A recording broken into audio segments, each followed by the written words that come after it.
रोहन और प्रीति 6 महीने रिलेशनशिप में रहने के बाद आपस में शादी कर लेते हैं। शुरू में सब बढ़िया होता है, दोनों एक हैप्पी कपल की तरह अपनी जिंदगी जी रहे होते हैं। लेकिन दोनों ने जब शादी की थी तब दोनों ही जॉब कर रहे थे और रोहन को लगा था कि आगे भी प्रीति अपना करियर कंटिन्यू करेगी और फाइनेंशियल बर्डन सिर्फ रोहन पर नहीं पड़ेगा। लेकिन प्रीति एक दिन अचानक रोहन से आके कहती है कि उसका अब जॉब करने का मन नहीं कर रहा और वो जॉब छोड़ रही है। इस पे रोहन शुरू में इतना रिएक्ट नहीं करता। वो प्रीति को कहता है कि ठीक है, तुम कुछ टाइम तक ब्रेक ले लो, उसके बाद कंटिन्यू कर लेना।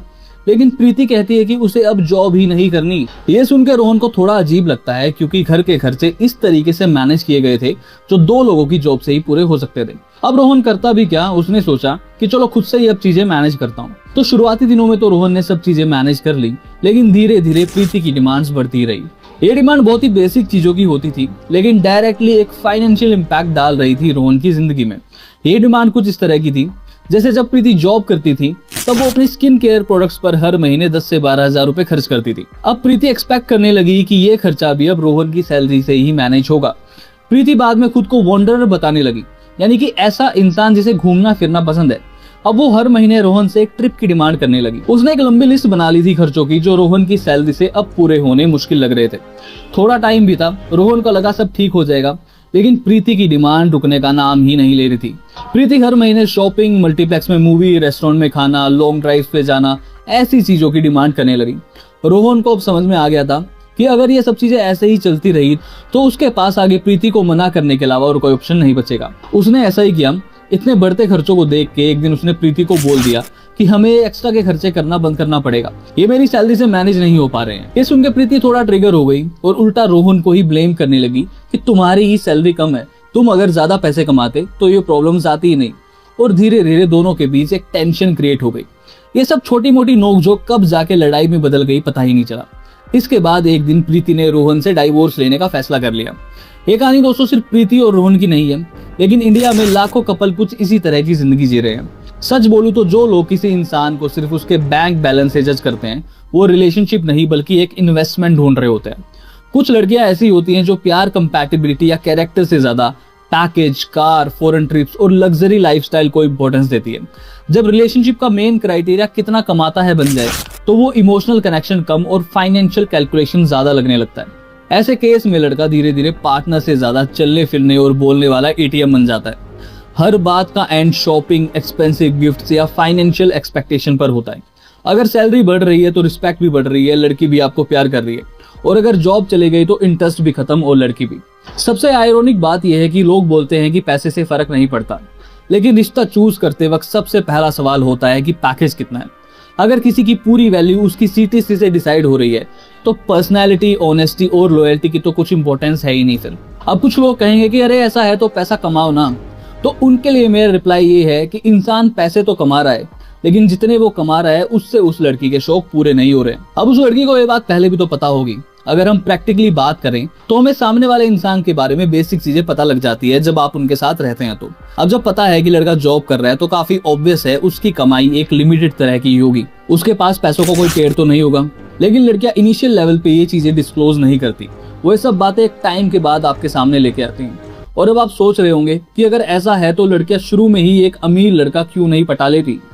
तो ये भी पॉसिबल नहीं है, क्योंकि एक वेल ऑफ लड़का उनको एक्सेप्ट करता ही नहीं, और जो उनकी रेंज में लड़के होते हैं उनसे वो खुश रहती नहीं।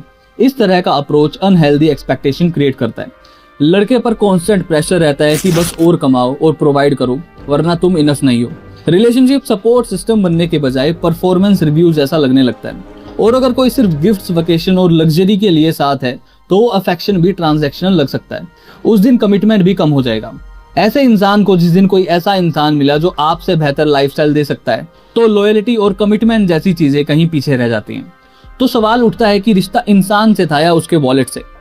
हेल्दी रिलेशनशिप में दोनों लोग एक दूसरे को इंसान की तरह वैल्यू करते हैं, ना कि इनकम सोर्स की तरह। एम्बिशन और फाइनेंशियल स्टेबिलिटी इंपॉर्टेंट हो सकती है, लेकिन किसी को सिर्फ पैसों के लिए यूज करना ट्रस्ट को डैमेज करता है और रिलेशनशिप को ट्रांजैक्शनल बना देता है। सिंपल सी बात है, अगर किसी का प्यार सैलरी स्लिप के साथ बदलता या घटता है तो शायद वो प्यार नहीं कन्वीनियंस है, और कन्वीनियंस कमिटमेंट का नाम देना दोनों लोगों के लिए अनफेयर है।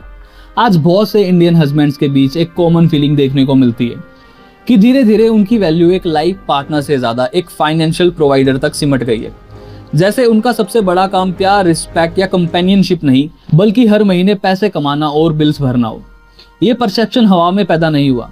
इसके पीछे ट्रेडिशनल एक्सपेक्टेशन, बढ़ते लाइफस्टाइल कॉस्ट, सोशल स्टेटस की रेस और चेंजिंग रिलेशनशिप डायनेमिक्स का कॉम्प्लेक्स कॉम्बिनेशन है।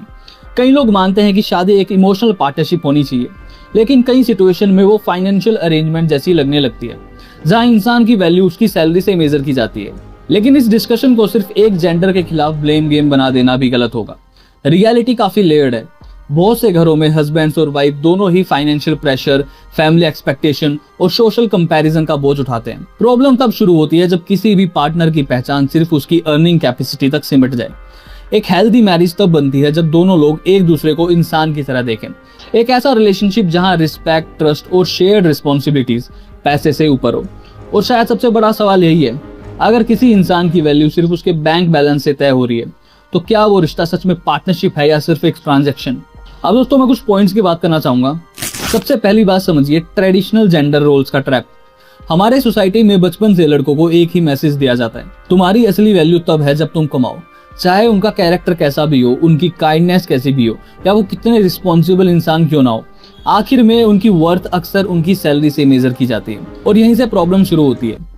आज के जमाने में वुमेन एजुकेशन, करियर और फाइनेंशियल इंडिपेंडेंस की तरफ बढ़ रही है, जो एक पॉजिटिव डेवलपमेंट जरूर है, लेकिन कई जगह एक पुरानी एक्सपेक्टेशन अब भी जिंदा है कि घर का प्राइमरी प्रोवाइडर आदमी ही होगा। अब इसका रिजल्ट ये निकलता है कि कई मैरिजेस में एक अजीब इम्बैलेंस देखने को मिलता है।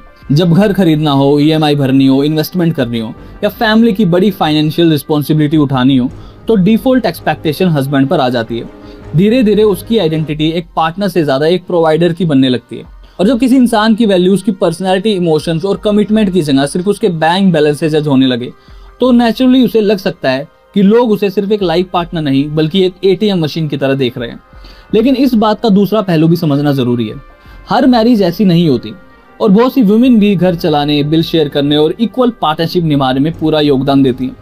इशू किसी एक जेंडर का नहीं बल्कि उन एक्सपेक्टेशन का है जो एक इंसान की पूरी पहचान को सिर्फ उसकी अर्निंग कैपेसिटी तक सीमित कर देती है। दूसरा पॉइंट है लीगल डिस्प्यूट्स और फाइनेंशियल स्टेटमेंट्स का परसेप्शन। जब शादी टूटती है तब असली लड़ाई सिर्फ इमोशन की नहीं रहती, कई बार वो कोर्ट रूम्स और लीगल नोटिस तक पहुंच जाती है।